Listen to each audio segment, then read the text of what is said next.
So tonight, Young Americans for Liberty and Young Americans Foundation are very proud to present to you, for the very first time at Lock Haven University, Nigel Farage.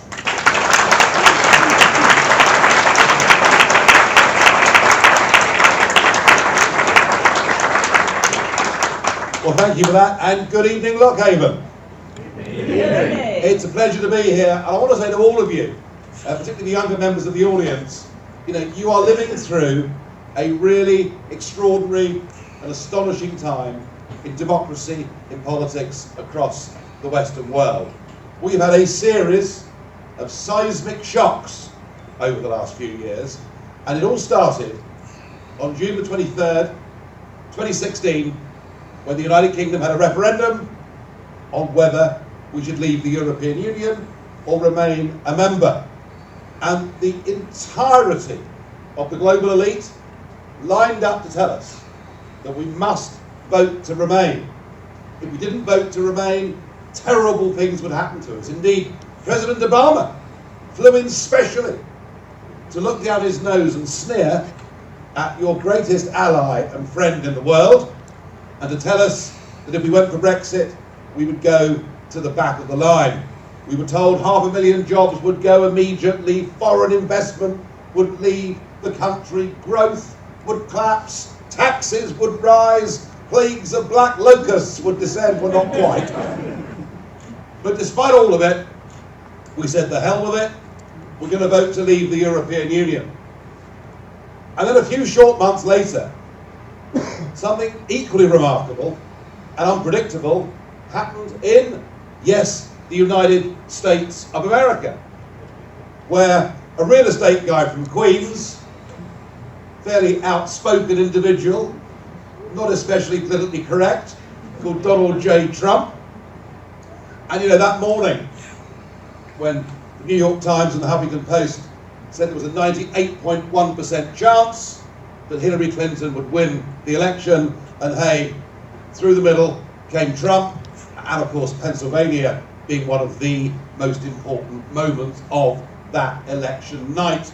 He stunned everybody, and then a year later we had the elections in Italy, where a political party that had been set up by the country's best known stand-up comedian, well, it's very tough to tell who the comedians are these days in politics, isn't it? And Beppe Grillo set up the Five Star Movement.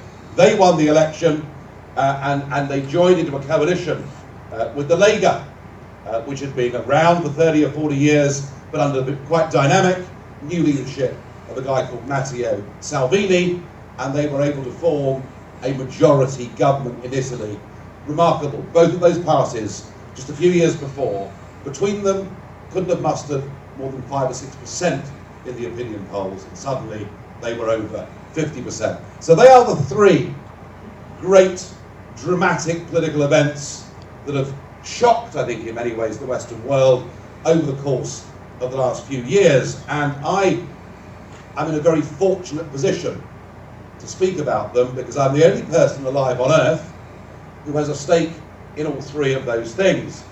The first one, of course, is Brexit, and I was never, ever going to be a politician, never had any ambitions to stand for office in any way at all.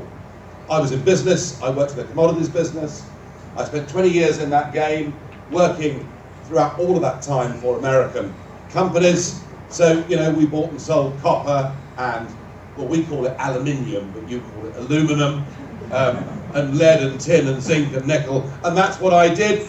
And I got motivated to get involved in politics because I felt something was going wrong. I felt that my country, an ancient country, a country that has had a continuous parliament since the year 1270, a country that has cherished democracy and liberty so very much that indeed Westminster is known as the mother of parliaments, a country that believes in democracy and the nation state so much that twice in the 20th century we went to war to defend the very principle of the independence of, to begin with, Belgium in the First World War and Poland in the Second. And I'll come back to those two world wars of the 20th century and why they matter so much to our debate today. So I dedicated nearly 25 years of my life to fighting for Brexit, and along the way I kind of thought I might become known as the patron saint of lost causes, because arguing we should not be part of this European club was very much a minority sport. Not many people thought it was relevant, not many people believed it was pertinent, but I kept on battling away. And I guess, to a very large extent, I am the godfather of Brexit, and my very lonely battle and campaign suddenly became a majority view. And I can't tell you, the photograph that you saw on the poster for this event, that was taken at about 7:30 in the morning on the green outside Westminster. We just overturned the establishment, won this historic referendum, and I can't tell you just how happy and joyous I felt on that morning. 3 years on, we're having a little bit of difficulty, and we'll discuss that during the evening too. And it was as a result of Brexit, as a result of this anti-establishment campaign that won, that suddenly the Trump campaign, which was, if you remember, back in August 2016, the Trump campaign was in big trouble. He was 12 to 14 points behind in the polls. They didn't quite seem to know really what the central kernel of the campaign was, and Trump kind of worked it out for himself. He worked it out that if he could pick up and use Brexit and explain to people living in flyover state America, and indeed in states like this, that actually if the little people were prepared to stand up and fight against the big vested interests, against the big money, against the big politics, in our case it was Brussels, in your case, or in Trump's case, it was the Washington Beltway, the swamp and all that went with it, that perhaps a surprise victory could happen here too. And so I found myself, towards the end of August 2016, in Mississippi, and I'd been invited over with the governor of Mississippi, and the plan was that I was going to give a speech to about 1,000 Republican activists in Mississippi, and I was going to explain to them that, actually if you go out and talk to people, maybe people who haven't voted, for 20 years, 30 years, maybe people who've never voted in their lives, that the idea you can change things, actually the democracy gets people up off their backsides and out to vote. So I was happy to be at this dinner to give this speech, and Trump was there with me, and after we'd done the event, I was really excited, because down at the basketball stadium in Jackson, there were 18,000 Mississippians there waiting for the Donald to go on stage. And I was really excited. I thought, wow, just to witness this as an English person, it's going to be really, really exciting. And the event was starting at 7:30. And at 7:20, Stephen Miller, who's now the speechwriter, came over to me and said, oh, Donald was really impressed with what you had to say earlier on at the dinner. We'd like you to speak at the rally. I said, I'm sorry. With that, Trump comes over, puts his hand on my shoulder. Gee, Nigel, this is so good of you. So good of you. Thank you so much for agreeing to come on the stage and speak. So there I am with about 8 minutes notice, 18,000 Mississippians out there. I wasn't quite sure what they'd make of me, or indeed maybe what I'd make of them. But I got up there, I did my bit, and then through the rest of the campaign, I came back for all the debates, and I was one of the talking heads on CNN and CNBC and Fox, and I really, put myself absolutely entirely behind the Trump campaign. So I'm the only person in the world that was directly involved in both of those campaigns, and I'm the only Brit in history that has ever spoken at a presidential rally for either political party. So there's a bit of me that feels quite American these days, I have to say, and I'm rather pleased and proud of that.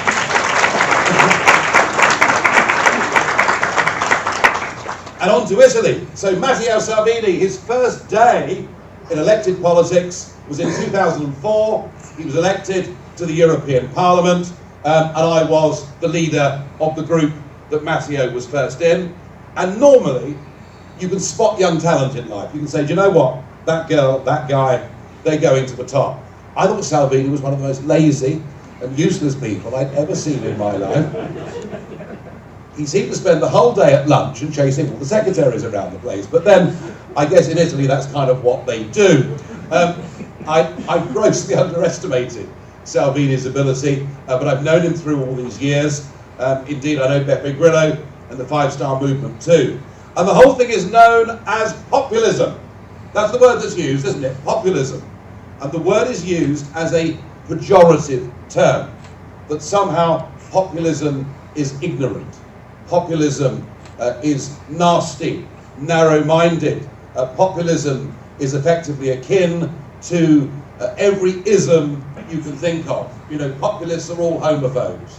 Populists are all racists. Populists are all these absolutely appalling, ghastly people, or that's what you believe if you read the New York Times every morning or watch CNN, and indeed in my country the same applies to The Guardian and the BBC.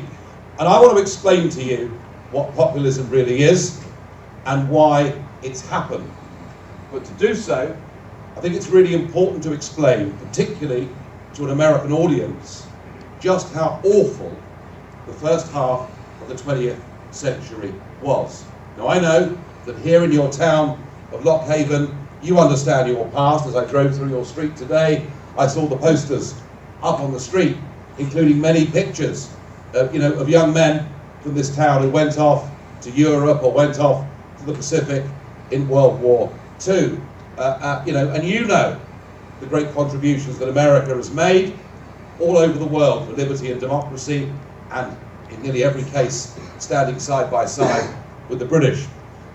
But just try to get some sense, some comprehension of the sheer awfulness that happened in Europe. To begin, it happens between 1914 and 1918. A war in which 20 million people are killed. A war in which a further 40 million are either seriously wounded or maimed for the rest of their lives. I'm old enough to remember people who were still suffering the effects of gas on their lungs in the trenches. I'm old enough to remember men with tin legs and all the rest of it. Goodness knows what it would have been like 20, 30 years before I was born. And the sheer awfulness of the First World War, and then we have a break of just 21 years, and the whole thing happens again.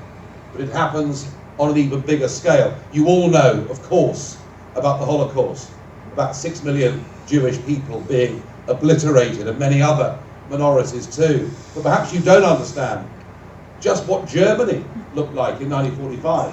These great ancient cities of Germany literally reduced to rubble. War with no limits. Something truly awful had happened to the entire world, and it had started in Europe. It had started basically because the French and Germans just simply could not get on with each other. And after that war, it was decided by everybody, America particularly, that we had to find some way of making the countries of Europe closer to each other, to respect each other, to find a better way forward. And of course, the idea that France and Germany should trade more with each other. The idea that France and Germany should be at peace with each other. The idea that students in France and Germany should be able to have exchange years. All of these things were absolutely the right and sensible things to do. The problem was that the theory behind the European Union project, and the theory that has shaped the entire globalist agenda ever since that day, and shapes it still, is that the real conclusion that was drawn by the intellectuals, and indeed by the politicians in that post-1945 period, was that it was the very existence of nation states that had led to extreme nationalism, that had led to militarism, that had led to expansionism, and that what actually needed to happen was that nation states needed to be abolished and replaced with new supranational structures. So the objective of the European Union is effectively to render all of those states part of a bigger bloc, and that bigger bloc wouldn't be governed by elected politicians, but governed by a new superclass of highly intelligent and well-educated bureaucrat. That was the intention of the European project from day one. The problem was, they never actually told anybody that was the plan. They sold it as being about trade. They sold it as being about cooperation. And indeed, the European Union, the United Nations, the World Bank, all of these structures that were created post-1945 were all done with the very best of intentions. Just indeed as communism. In 1917, the Tsar gets brought down in Russia and replaced by a communist government. The aims of communism was to make the world a better, safer, fairer place. In fact, what they did was to create a monster that finished up killing 40 million of its own people. The road to hell can be paved with good intentions. Populism, the Brexit vote, the Trump election, the new government in Italy are all now reactions against that post-1945 settlement that has effectively left many of us feeling we're not living in democratic nation states. You know, I fought so hard for Brexit because I thought it was outrageous that 75% of the laws in my country weren't made by us the people through our parliament, but were made through the institutions of the European Union. I thought it was outrageous that the British passport had now been extended to another 400 million people that lived in the rest of Europe, any of whom could come and live and work and settle in my country. And I think the reality, folks, is this. You can have high-minded ideas like communism. You can have a high-minded idea like a new world order, a new form of global government. You can have these ideas, but they only work if people actually want them. And the evidence is people don't want them. The evidence is people want to live in countries. People want to have their own identity. People want to have their own flag. People want to be able to hire and fire those that make the laws under which they live. That is how mankind wishes to structure itself.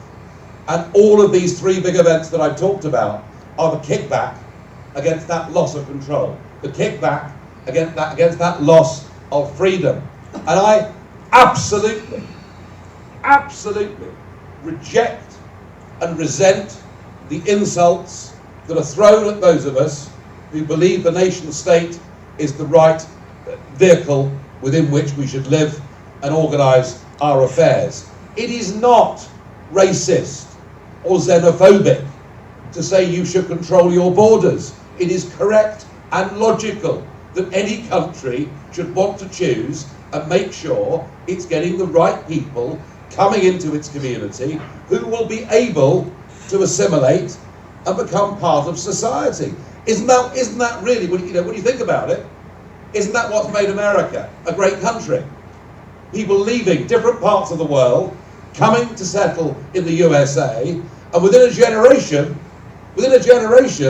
they're all bearing allegiance to the American flag. They're part of the American dream. They've integrated and assimilated in American society. And there are just too many parts of Europe, too many parts of my country, where large migrations have led far from assimilation to actually bits of our cities being completely divided. I could take you to a town called Oldham in the north of England, where literally on one side of the street everybody is white, and on the other side of the street everybody is black, where the twain never actually meet. There is no assimilation. Whole streets in Oldham of people who've lived in my country for over 30 years who don't speak a single word of the English language. These folks are divided societies. These are societies in which resentments build and grow. So I utterly reject and resent the idea that somehow it's narrow, nationalistic and nasty to think you should control your own borders. Now I think in the case of Trump and in the case of Brexit, the astonishing thing is that the normal rules just now don't apply. And this is what I mean by that. Normally, in a democracy, whether you like the result of an election, whether you like the next president or the next prime minister or the result of the ballot measure, which happens in this country, whether you like the result of the election or not, you respect the result of the election, because that is how democracy works. And you can say to yourself, I can't stand this Trump bloke, he's absolutely ghastly. But what you do in normal times is you campaign to make sure that in 4 years' time he's replaced by somebody else. But actually what we've seen in both the case of Brexit and Trump is we have seen this new global order, the one that I talked about being constructed post-1945 and now backed up, supported and funded by big multinational businesses and one or two big banks, and they've decided that they don't accept the result of the Brexit referendum. They don't accept the legitimacy of Trump as the president of the USA, and they're doing their damnedest to stop it from happening. I think the Mueller inquiry here was perhaps the classic example of that. Tens of millions of dollars, was it 450 days the inquiry went on for? It led to some of the most irresponsible journalism, I call it journalism loosely, and accusations being thrown around. I mean, I found myself in the middle of it all. According to the BBC, I was a person of interest to the FBI.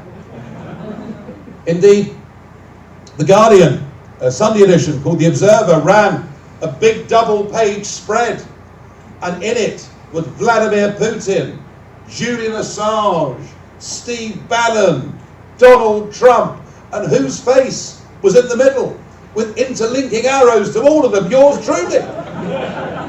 Yes, Hillary Clinton said on a public stage that Nigel Farage is funded by the Russians. Endless stories in the newspapers that somehow I was on the verge of being arrested the next time I walked into any American airport. I mean, the whole sheer level of well, I'll tell you what it is, it's fake news, isn't it? That's what Donald calls it, and it's fake news. But literally, any attempt used to do down the legitimacy of anyone that's been involved in this populist revolt, anyone that's been involved in this idea that we need to get back to being democratic nation states. And what happens when Mueller comes out? No Russian collusion, and I was not the centre of this international spider's web. I have to tell you, the day that story was published, I did ring up Steve Bannon. I said, Steve, have you seen this story? I mean, they're basically saying that I was running memory sticks from the president to WikiLeaks. I mean, I said, Steve, you know, this is incredible. What the hell do you think I should do? And Steve said nothing. He said, they think you're more important than you really are. And in my country, it's manifested itself in a slightly different way. And it is that Tony Blair and John Major, our former Prime Ministers, many members of the House of Commons, a majority of the House of Lords, much of our press, do not accept the result of the referendum. So much so, they've done their best to water it down. They've done their best to delay it. And they're doing their best to make us vote again. I mean, can you believe that? Can you believe that? I mean, this referendum was the greatest democratic exercise in the history of our nation. A massive turnout, a record number of people voting. And far from it being close, it was a victory for the Leave side of a clear 4%, a clear 1.3 million votes, and we all knew what we were voting for. Indeed, the government put a leaflet into each of our households, saying that if you vote to leave, you are leaving the union, you are leaving the single market, you are leaving the customs union. Namely, we were voting to become an independent, self-governing, democratic nation state, a normal country. We knew what that meant, and every single leading proponent of both the Remain camp and the Leave camp said that would be the consequence. And yet now we get the great and the good sneering, saying that Brexit voters didn't really understand what they were voting for. If somehow we are just thick and stupid, and perhaps we don't wash as much as they'd like us to. I mean, the sheer level of condescension is, I think, appalling, disgusting, anti-democratic, and now we find ourselves 3 years on, no closer to Brexit than we were. Our Prime Minister, who incidentally is the most useless Prime Minister and the most dishonest Prime Minister I've seen in my lifetime. There we are, I feel better for saying that, thank goodness. If I rang up a former cabinet minister, I rang up a guy called Lord Hesketh, and the older generation might remember him, Formula One motor racing team back in the 70s, big character, and he went on to become, for 7 years, a cabinet minister. And I phoned up Hesketh, I said, Alexander, I said, she is the worst Prime Minister we've had in our lifetimes. He said, well, steady on, old boy. He said, there's a fair bit of competition out there, you know. But on balance, he agreed with me.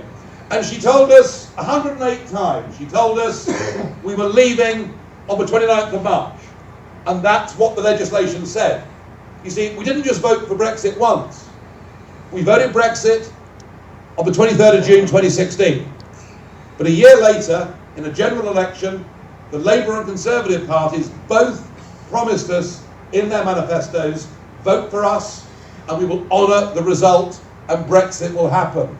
And then a few months after that, nearly 500 MPs, by a massive majority, voted for what was called Article 50, the piece of legislation that enabled us to leave.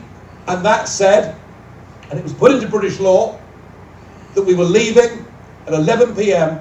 on the 29th of March with or without an agreement.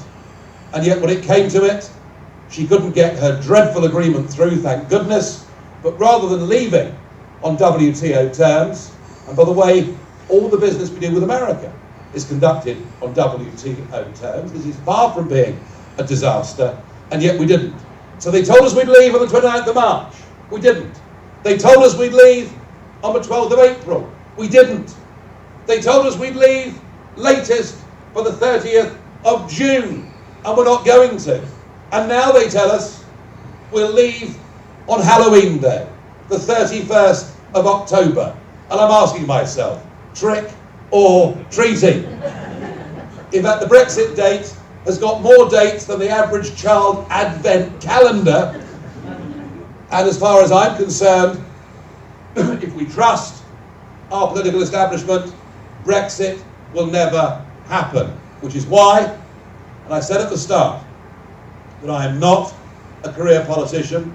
I was motivated to get involved in politics because I wanted to try and force this great democratic change. Over the course of the last couple of years, I've taken more of a backward step. I am still a member of the European Parliament, and I do go along every month and make my speeches. Some of you may have seen my speeches in the chamber there. I always like to think I make a positive and helpful contribution when I'm there. I certainly enjoy the experience more than they do, I've got to tell you. But I kind of stepped back for the last 2 years from national politics, and I've developed, you know, I've done more radio shows and coming and doing things like this, and I've had, to be honest with you, a much more enjoyable life not being in frontline politics. It's a pretty rough, tough place to be, and if you think your press is rough, you ain't seen nothing compared to the British tabloid press, who keep seeming to write alternative CVs about my life on a daily basis. But I, after 25 years of battling for my country to be free and independent, after 25 years of that, I am not just going to roll over. and allow these dishonest politicians to take away Brexit without coming back for a fight. And that's why, just over 3.5 weeks ago, I founded a new political party. We're called the Brexit Party. We're going to be contesting the European elections on the 23rd of May. We shouldn't be, of course, because we should have left, but because we haven't left, we are.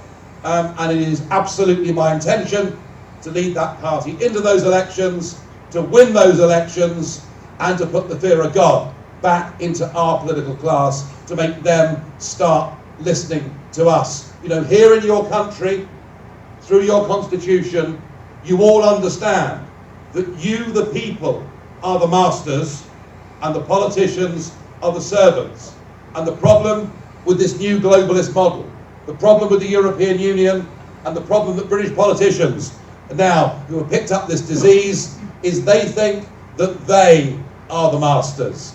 They think that we are the servants, and on the 23rd of May, I'm going to give them the bloodiest nose they have ever seen in modern times. Believe me.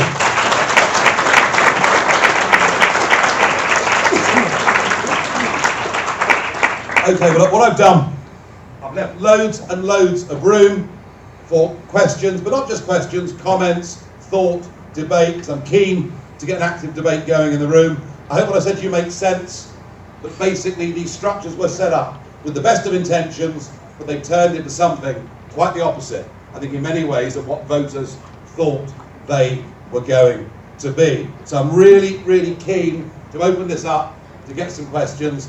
Those lights are vicious, aren't they? All right, everyone. I'm sure there are some people sitting there. There's a hand at the back there. Yes, sir. So Is there a roving microphone? So we're going to go ahead and open it up to questions. Just we have a few ground rules. If everyone who wants to ask a question could come around this side, around the back, and line up behind that pink line there, we'll go ahead and have you ask some questions. Just a couple rules. I'm going to hold the mic, so I'll hold it out in front of you so you can ask your question. Make sure they're actually questions. Don't get up here and make a statement. Like I said, go around the back of the stage. Please do not come around the front, please. And also no follow-ups unless you were prompted. Okay, so if we go ahead and get lined up, we'll have you ask your questions. Here we go. Oh, also stand on the pink X. Lockhaven Wrestling. Right, I better be careful here. Hi, so first I want to say thanks for coming out. Second, what is your opinion of the American executive versus the parliamentary executive, to where you can be ousted by just referendum, or not referendum, vote of no confidence, versus the whole impeachment process? And then, if I can ask a second one. Yeah. Well, look, let's start with that. Look, your system is different because yours is a presidential system, you know, and ours is not a presidential system.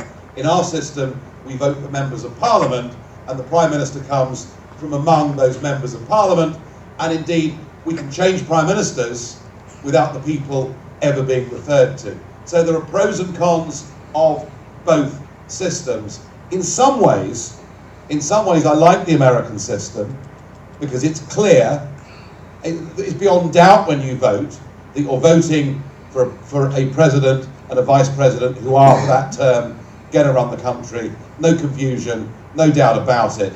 I do wonder whether, when the Founding Fathers put this system into place, with its series of checks and balances, whether they realised that actually it would finish up with most presidents halfway through their term having completely lost control of Capitol Hill and the whole thing being gridlocked. And I do think there is a question about the way the American system works now, that it's almost become ungovernable. Virtually no president in the last 2 years of any elected term can actually pass any legislation at all. So I think there is a real question to be asked there. In our system, look, I think our system is out of date. I think Britain needs bringing into the 21st century. We now live in an age, America still has two-party politics. Yeah, you've got the Libertarians and the Greens, but essentially, America is still two-party politics. Politics in Britain and Europe isn't. It's now fractured. It's much more around individual views, and I think our electoral system needs bringing up to date. And our second chamber, I mean, you've got a Senate here as your second chamber. We have something called the House of Lords, which is now filled up with 700 of Tony Blair and David Cameron's mates, who are made Lord X or Y and sit there and vote on legislation, having never been elected, and you can't even sack them, even if they go to prison. So I think British politics needs bringing into the 21st century. And to be honest with you, one of my aims with the Brexit Party is not just to get Brexit delivered, but it's actually to change the system of government that exists within our country, because frankly, it's shown itself to be broken. It's just not working. I'll happily take one more if you want to ask it. After Brexit happens, is the goal to have more trade within the Commonwealth realms than America? Yeah, well, after Brexit happens, let me just tell you something. There's going to be an almighty party, and you're welcome to come and join me if you want. It'll go on for days, I promise you. Look, when we joined what was called the Common Market, in those days, the European economy was about 30% of global GDP, all right? So the argument that you have a tariff-free, quota-free deal with a set of very big countries that are on your doorstep from an economic perspective was very logical. And indeed, my mum and dad both voted for staying part of the common market for those very reasons. Because if they'd known how political it would become, and my parents are both still alive, and I can tell you they both voted Brexit, they'd have crawled over broken glass to vote Brexit because they felt they were lied to first time round. But even if there was that economic argument that was strong of itself then, today the Eurozone is 15% of global GDP, and next year it'll be 14%, and the year after that 13%, and within 10 years it'll be between 5 and 8% of global GDP is inside Europe. Europe economically is failing in a big dramatic way. Countries like Italy have sadly seen no growth for the last 20 years at all. The euro has been a disaster for all those Mediterranean countries. And why would we want to inextricably link ourselves with one of the declining blocks of the world when there's the Commonwealth and America? English-speaking countries, similar legal systems, similar contract law, countries that actually like us, when quite a lot of the Europeans don't particularly like us, it's got to be said. So yeah, the idea is Brexit is not protectionist, Brexit is not inward-looking. Brexit says we start to do more business with a wider group of countries across the world, and I'm very struck with America. You know, we are the biggest investor. Biggest foreign investor in the USA is us. And the biggest overseas investor in my country is you guys. It's logical. We should bring down barriers and do more business together. Thank you very much. I'll come back to that point quickly. That point about the euro. So the north and south of Europe pushed together inside the same economic and monetary union, and it's only worked for one country. For Germany, it's been fantastic. Germany have been the beneficiary of the euro. Everybody else has paid the price. And you know, I talked about this idea that the European Union would make everyone closer together and friendlier with each other. Now it's led to incredible resentment between the north of Europe and the south of Europe. The north of Europe saying, why on earth are we bailing out these lazy Mediterraneans? And the Mediterraneans saying, why are the Germans telling us what we can and can't do? Real bad enmity. A little story quickly if I can, about a chap last week who flew into Athens, a German fella, and he got to passport control, gave his passport to the officer. The officer looked at it and said, occupation, and the German said, no, I'm just here on holiday for a couple of weeks actually. Bit slow, some of you, never mind. Yes, sir. Hello, hi. My name is Halden Jacobson, and I drove here from Penn State Altoona to come hear you talk today.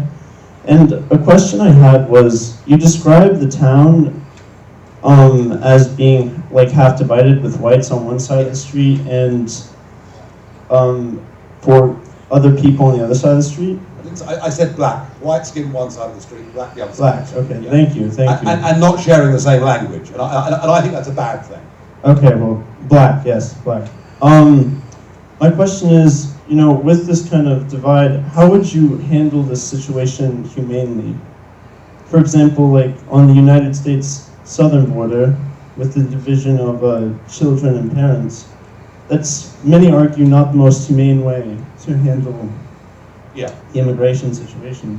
So I was wondering, in your opinion, what's a humane way to handle that situation? Well, let's deal with that. And I know that President Trump's taken some huge heat on that issue. What all the people throwing their arms up in the air, saying, isn't it disgraceful? What none of them are saying is, the Obama administration did the same thing, and we do the same thing. If a family is found illegally coming into Dover, our southern port, we separate the children and parents as a matter of course. And I do think that some of the criticisms of Trump, and I know the language he uses can be a bit strong at times, but some of the criticisms of Trump are frankly hypocritical, all right? Because actually other regimes behave the same way. My basic point is this. There is a difference, sir, between genuine refugees and those seeking to move for advantage. My family were refugees. My family were French Protestants who in the 1730s left France because as Protestants they were being burned at the stake. I think actually if you ask Parliament at the moment what they'd like to do with me, that might come back as being quite a good idea in some cases. If you go to the 1951 Geneva Convention that actually defines what a refugee is, and a refugee is a man or a woman, who are in genuine fear of their liberty and their life because of their religion, because of their race, because of their orientation. That is what a genuine refugee is. And my country, my own country, has an unparalleled record in the world of helping refugees.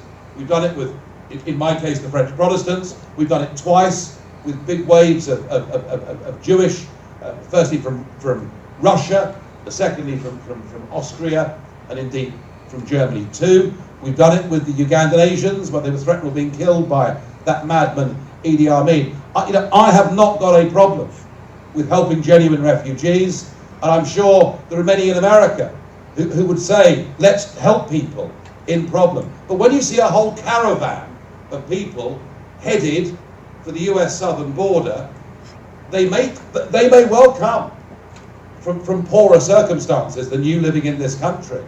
And you may to some extent feel sorry for them, but they don't qualify as refugees. And unless you put some limit, some strictures on it, then frankly the problem won't end. So my heart is open to helping genuine refugees, but once immigration becomes a free-for-all, you've got a problem. And I'm going to finish, it's a long answer, I'm going to finish this very quickly by saying this. We, in the United Kingdom, realised that we owed a huge, huge debt to the empire. 40% of all of our manpower and woman power in 2 world wars came from our colonies. They came from Canada, Australia, India, what we now know as Pakistan, Jamaica, you name it. And it was felt post those 2 wars and with the beginning of independence being granted to those countries that we owed a great debt. And so began post-war Commonwealth immigration to Britain. And it started in 1948, and in the 1950s, 60s, 70s, 80s and 90s, for more than 50 years, net migration into the UK ran at about 30,000 a year. That was net migration into the UK. And just after Tony Blair came to power, we had, without doubt, the best race relations, the best interfaith relations, the highest degree of integration of any country in Europe. We had handled this very, very well, and in a way we could be proud of.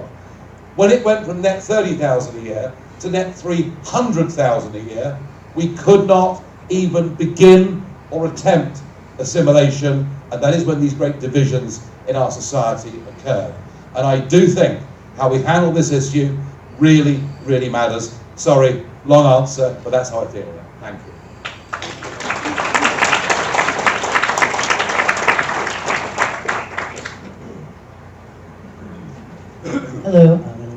Yes. I was just asking, I want to know if you could just define the difference between nationalism and fascism, and how we in America can celebrate freedom and independence and being a sovereign state, as you say, without devolving into Germany in the 1940s and becoming a fascist state.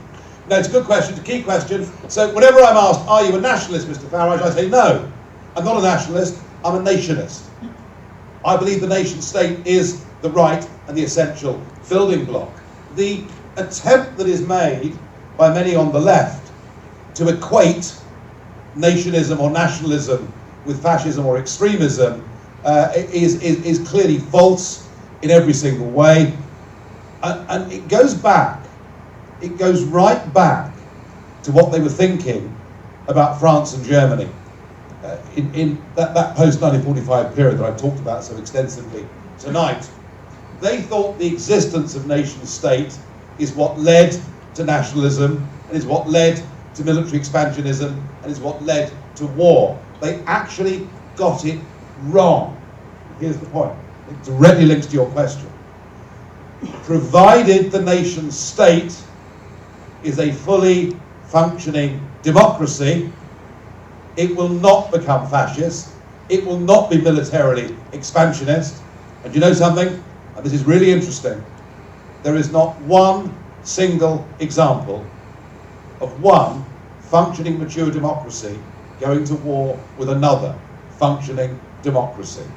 So if we want to be people who support peace, we want to be people who support good relations between neighbouring countries, we should make sure that nation-state democracy is strong, not surrender that democracy up the line to higher supranational authorities. I feel very strongly about that.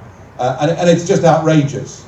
You know, I mean, frankly, the real fascism these days, the real intolerance, isn't Matteo Salvini or Donald Trump, it's those on the left who wish to shout down the other side, and indeed, on campuses like this, across America and across the whole of the UK, attempt to no-platform speakers who've got ideas they don't like. That's the real modern fascism, the attempt to close down free speech.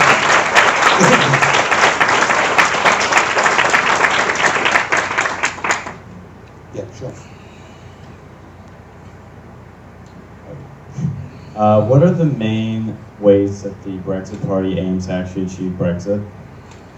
Well, as somebody who'd worked in business, and I'd worked in commodities, I said American-owned firms, but I've actually bought and sold and shipped products all over the world.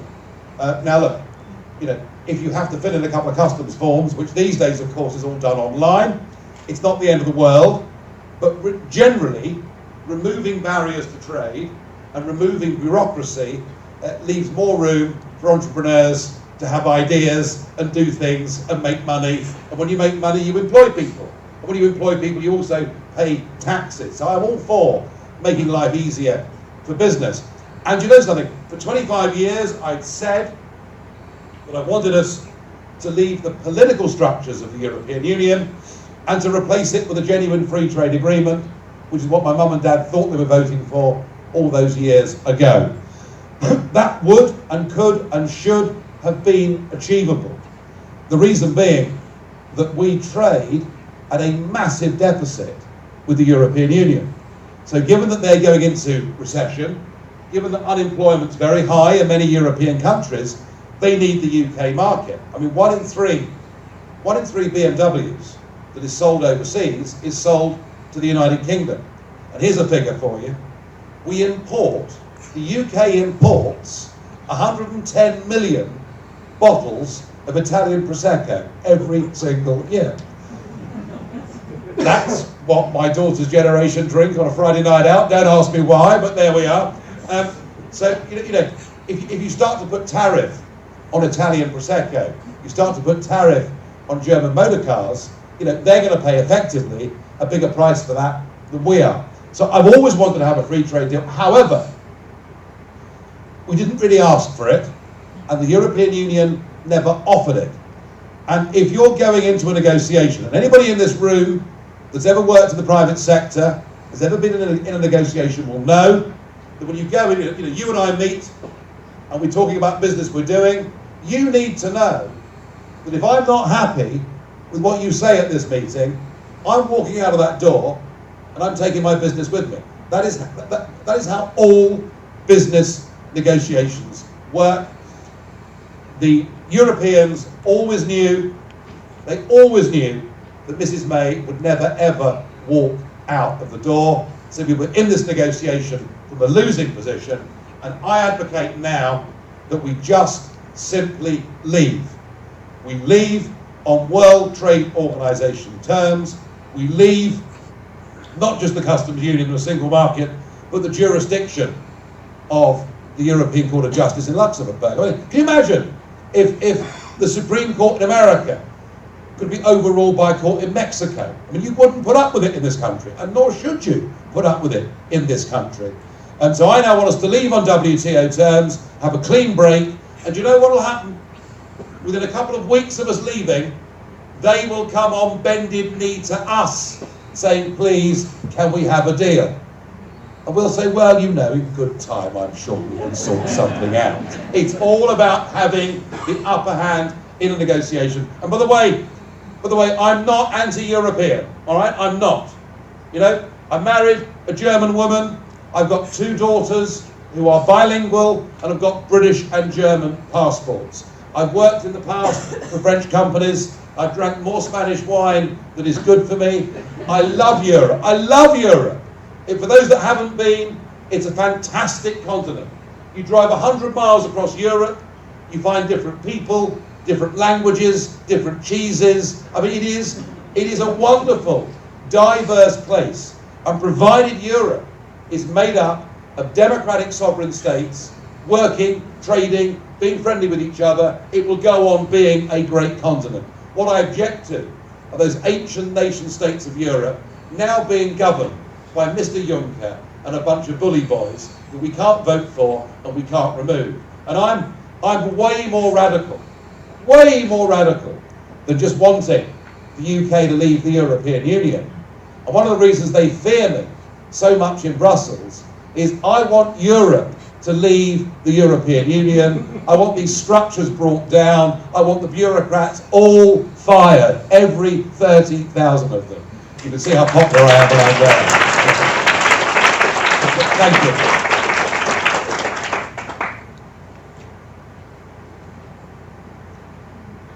There's a libertarian question coming here, right? Actually, I'm kind of playing devil's advocate, I guess. I heard some Remainers. They would say that, like, there was issues with the initial referendum. There was possibly corruption on either side, and they're now calling for a second referendum. And they would say, why not? It's like, what's the issue if you're so fearful of the vote not being different? Why not just have a second referendum? How would you respond to that? Well, look, I mean, 2 things to say to that. Firstly, they've been lying for 50 years. They lied to my mum and dad. They told them it's just a common market, when actually there was a political motivation all the way through.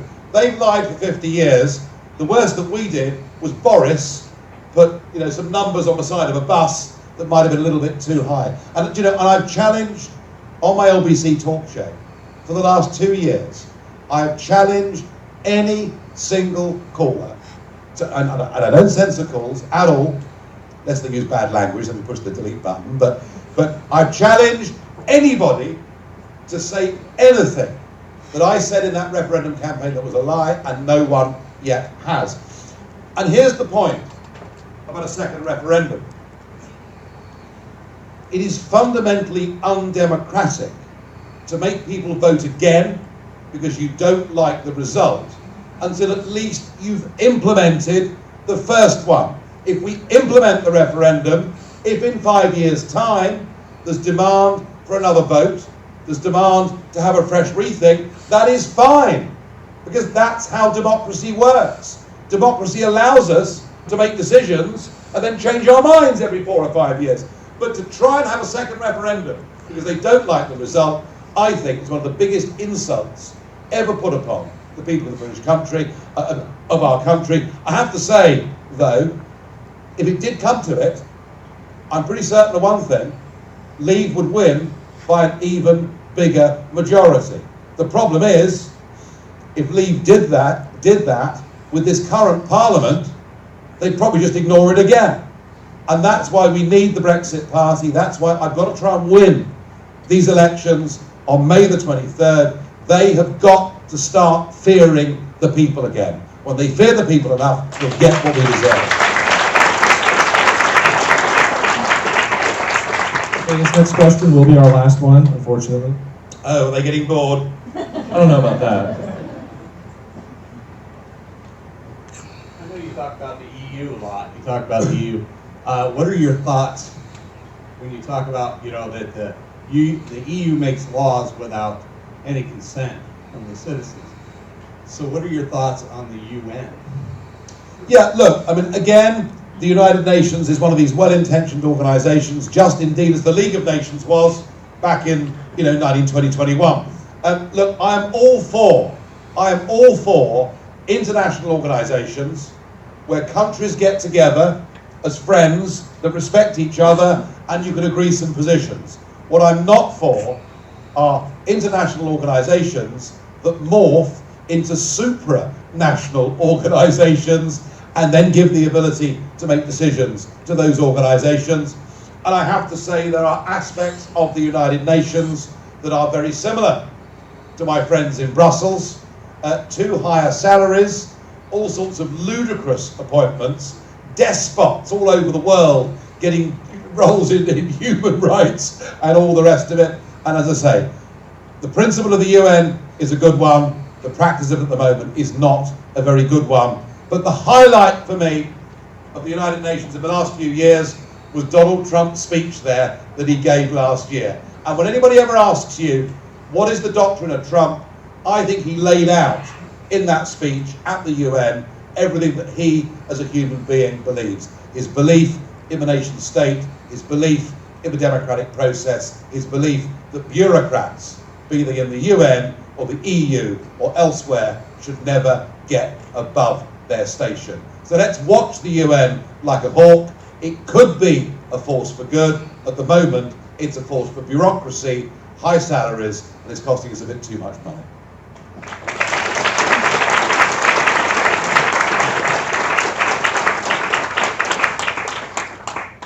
That's it. We're done. Right. Thank you very much. Thank you. Thank you. Thank you very much.